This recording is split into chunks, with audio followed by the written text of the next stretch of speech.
Samajwadi party के मुखिया श्री अखिलेश यादव जी सत्ता के लिए बहुत परेशान हो गए और सत्ता के लिए जितना वो परेशान है उतने ही माननीय ओम प्रकाश राजभर जी से भी परेशान है, चिंता में है, सत्ता के लिए व्याकुल हो चुके हैं। और जिस पीडीए का फार्मूला लेकर कि वो घूमते हैं, गली गली घूम करके ये बताते हैं कि हम पीडीए की लड़ाई लड़ रहे हैं, उसी पीडीए के नेता को अपमानित और जलील करने का काम करते हैं, उन्हीं पीडीए के नेताओं को नीचा दिखाने का काम करते हैं। श्री अखिलेश यादव जी उस बात को भूल गए कि जब हमारे साथ आप गठबंधन किए थे तो खूब कसीदे पढ़ रहे थे माननीय ओम प्रकाश राजभर जी के कि माननीय ओम प्रकाश राजभर जी सत्ता के दरवाजा, और ये सत्ता के दरवाजे पर खड़े होकर के सत्ता में प्रवेश कराते हैं।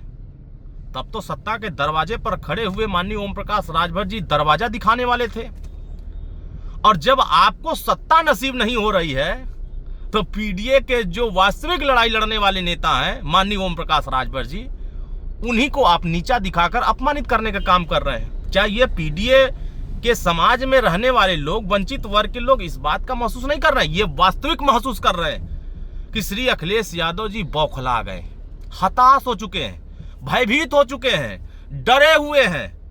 कि माननीय ओम प्रकाश राजभर जी पीडीए के वास्तविक समाज के सामाजिक न्याय की लड़ाई मजबूती से क्यों लड़ रहे हैं। अब तो मुझे ऐसा लग रहा है कि ये सपना दिन में देख रहे हैं, रात में भी देख रहे हैं, सत्ता मिल नहीं रही है और सत्ता में आने के लिए ये कोशिश कर रहे हैं कि एनडीए के साथ जितने पीडीए के साथी खड़े हैं उनको अपने दरवाजे से घुसा लिया जाए। आपके पास कुछ बचा नहीं है, आप डूबते हुए जहाज पर बैठे हुए हैं, डूबते हुए नाव पर बैठे हुए हैं, तो कौन उस पर सवार होने के लिए जाएगा।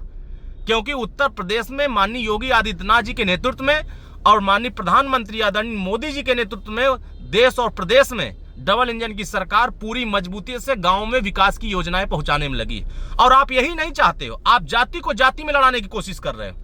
धर्म को धर्म से लड़ाने की कोशिश कर रहे हो, क्योंकि आपका पुराना इतिहास रहा है। आपने मुजफ्फरनगर दंगा कराया, उत्तर प्रदेश में आतंकवादी जो सीरिया बम ब्लास्ट कराते थे वैसे लोगों का मुकदमा वापस कराने की कोशिश किया, लेकिन आप हमेशा बेनकाब हो जाते हैं। तो आप जितना ही माननीय ओम प्रकाश राजभर जी का कसीदा पढ़ेंगे उतने ही माननीय ओम प्रकाश राजभर जी ताकतवर होते जाएंगे और आने वाले समय में समाजवादी पार्टी सत्ता में वर्षों तक नहीं आएगी। आप चाहे दिन में सपना देखिए, रात में सपना देखिए, चाहे खुली आंख से देखिए, चाहे बंद करके देखिए, लेकिन वर्षों तक आप सत्ता से दूर रहेंगे, क्योंकि माननीय ओम प्रकाश राजभर जी ने सत्ता का दरवाजा आपका पूरी तरीके से सिट्टी के लिए लगा दिया है कि आप अब उसमें प्रवेश नहीं कर सकते हैं। जब तक आप पिछड़े, गरीब, वंचित समाज के नेताओं का, जनमानस का सम्मान नहीं करेंगे तब तक आपको कुछ मिलने वाला नहीं है। 5 साल आप सत्ता में रहे, मुख्यमंत्री रहे, तब तो सामाजिक न्याय समिति की रिपोर्ट पर चर्चा नहीं किए, जाति जनगणना नहीं करा पाए। आज देश के प्रधानमंत्री जाति जनगणना करा रहे हैं, तो देश में जनता के हित में काम कर रहे हैं, तो आपको परेशानी हो रही है। तो अब परेशान होने की जरूरत नहीं है।